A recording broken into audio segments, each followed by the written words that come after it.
Hello and welcome back to my channel. So after walking for about 2 kilometers, I've arrived at the dry riverbed that you can see here in front of me, which is oh, there I am, hello. Which is near the at the foothills of the mountains there. But if I trekked up this road, which let me show you, would take me all the way to San Pablo de Buceta, which is a little village in the mountains of Andalusia here on the Costa del Sol in Spain.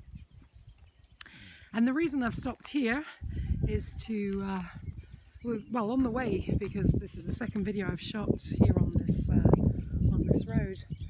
And the reason I stopped is because I was talking about the conversation I had with somebody about having a God or not having a God.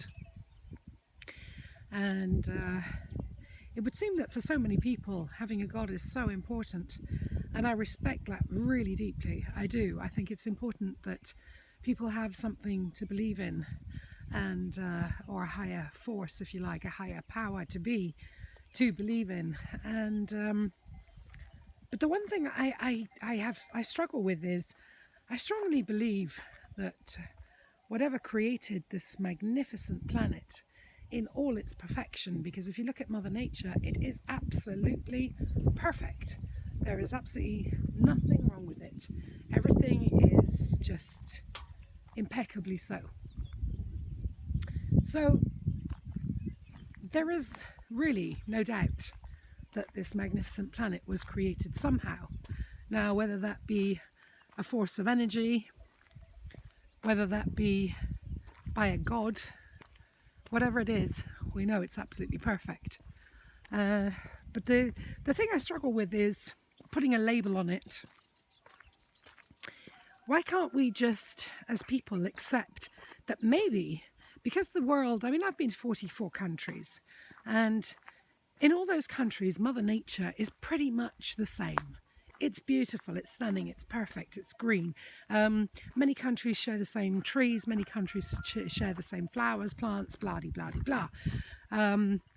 So why can't we just agree that maybe it was one entity alone that created this whole magnificent planet and everything in it? And why can't we just agree that different people call this being with different names? I mean, I understand the importance of having labels for things, and therefore I understand the importance of putting a name to things, because when we label things and when we name them, then we have less difficulty in identifying them. And therefore, when we talk about something, for example, I've said this before in other videos, if we all agree to call a bottle, then when we talk about a bottle, everybody everywhere on the planet knows what a bottle is. I mean, we might not understand each other linguistically, but we can draw a picture and everybody will know that we're talking about a bottle. That bottle may be called different things in different languages. So if one being created this entire planet, why can't we just live in peace and agree that we're going to call this entity different names? We're going to worship this entity in different ways depending on our culture, our traditions, and you know, everything else that makes up who we are, where we come from.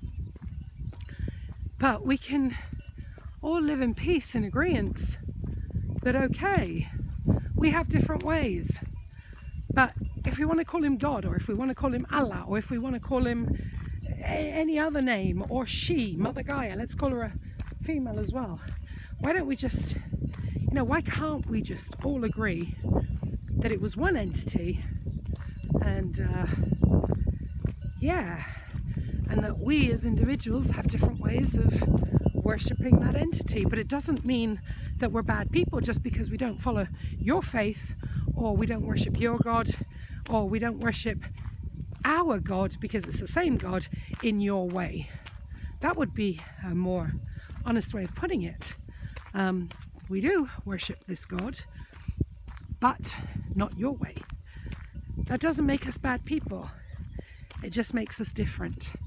And I think that when we come to realize, accept, and embrace perhaps those differences, that's when we can create peace on a lasting level.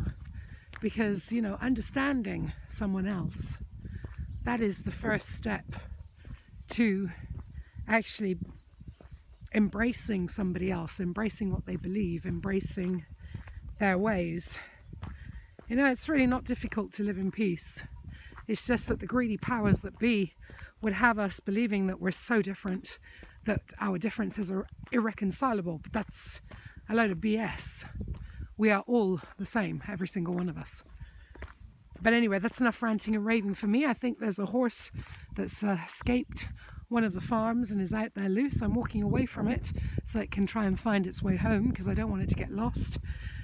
So, from me, thank you very much for listening and putting up with me once again on this beautiful country walk here in southern Spain. I leave you with a very ta-ta, bye-bye, take care, and don't forget to subscribe and share if you think anything in these videos is of value to anyone. Bye-bye.